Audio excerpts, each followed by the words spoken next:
And then we'll have to organise all the teams and shit, and it'll be awful and terrible, and I hate it.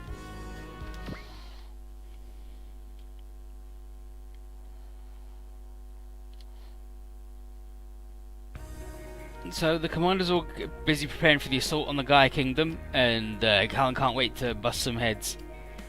And C2's like, wow, you're not so different from a Luna, huh?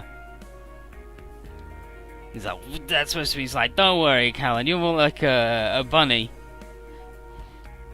It's like, or maybe a wild horse rather than a cow. And Callan's like, quit it! Quit it! But Suzuki says it's going to take more than just fierceness to topple the Gaia Kingdom. Especially given that Luna recognises how strong we are and how badly we got punked the last time we attacked Wrath Babylon. And best chance of the fight, like, we should go pretty much everywhere other than Wrath Babylon. Instead of just striking them where they're strongest, how about we make them spread out? And then they explain it as, imagine a balloon filled to bursting. Any attempt to move men and material from point A to patch a leak at point B simply leaves point A prone to springing a leak. And if you leak often enough, the balloon will have to shrink.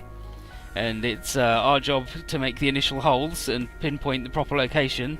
Means we gotta talk to friggin' Queen. So, yeah, there's 3 people. Wait, who? Chrono. So they're talking to Queen, and her info is super thorough. It doesn't just cover the kingdom; it also covers all of the bullshit in Neo Zeon and Amalgam. And then mentions asking down. Both the main branches of Chronos seem to be out for us after the whole Advent thing, and they got Askew on their side. So Frogsup says, "What are your friggin' sources?" And she just goes, No. It's not worth trying to forecast what's going on. It's like the weather. Whether it rains or shines, you gotta lead your life. And Zero does like a little feint here where he's trying to get her to reveal her sources. And she's like, nah, it's not gonna work on me. But Jeffrey in the end declares that we're gonna have to, like, yeah, he's like, we're grateful for the info, but we're neutral on you right now. And she's like, fair enough. She says, and she hangs up. It's like, do you think she's gonna betray us? And it's like, well, as long as our objectives align with hers, she probably won't. But you gotta wonder when she's gonna actually, we're gonna find out who she is. But anyway, Operation Eclipse is going to do a split. We're going to go to Japan with the super robots, space to deal with Neo Zeon, or somewhere to deal with Amalgam.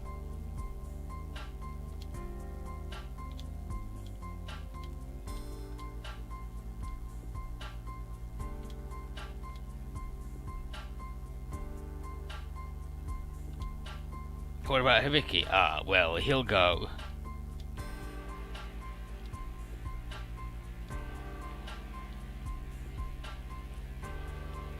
They mentioned, like, we got to do Susanne, we got to take down the other reactors, we got to free everyone in the soul absorption system, we got to go after Astralis. So, Bright, decide where he goes, and we're going to Neo Zeon.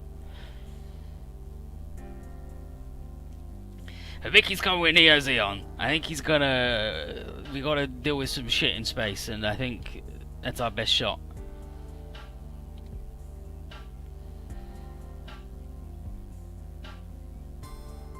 Yeah, so we've got to deal with them for Astralis, the other reactors, the soul absorption system. It's going to be piss.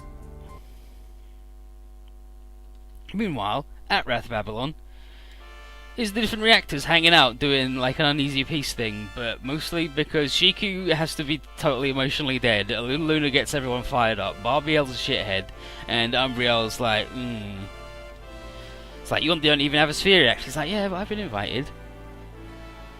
And Emperor Astralis is currently elsewhere running, like actually running the Empire.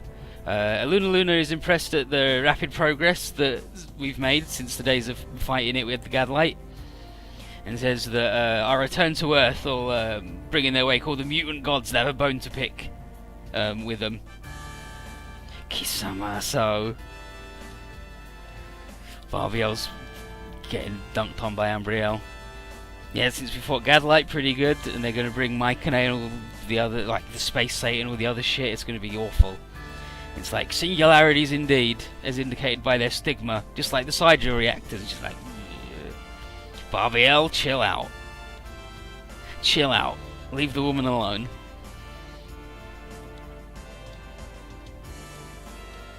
And then Ambriel's like, Z-Blue, Hibiki, these guys are serious. Can you win? Can you emerge victorious? Gwyn, meanwhile, has divulged everything about Chrono to Australis, all of their troop strength and everything. And Australis then says, Gwyn, Lineford, why were you even... like, why did you join Chrono in the first place? What you were going to do was betray them. You don't, and he's like, you don't seem the typical high society titan of industry that is the hallmark of their stupid dudes. And Gwyn just says, I saw where the world was going. And he's like, oh, from the Black History. He's like, no, I didn't. He's like, the novel Metropolis. And Gwyn says, unlike the King of Chrono, I see myself only as a bit player, and I just like to live long enough to see the end of the human race. And he calls that knowing his own limitations, and Australia's like, not so sure about that one, buddy. But meanwhile, not to be outdone on being a shitlord, selling out her species, in comes Shawnee! He's got something to tell the good Lord Australis.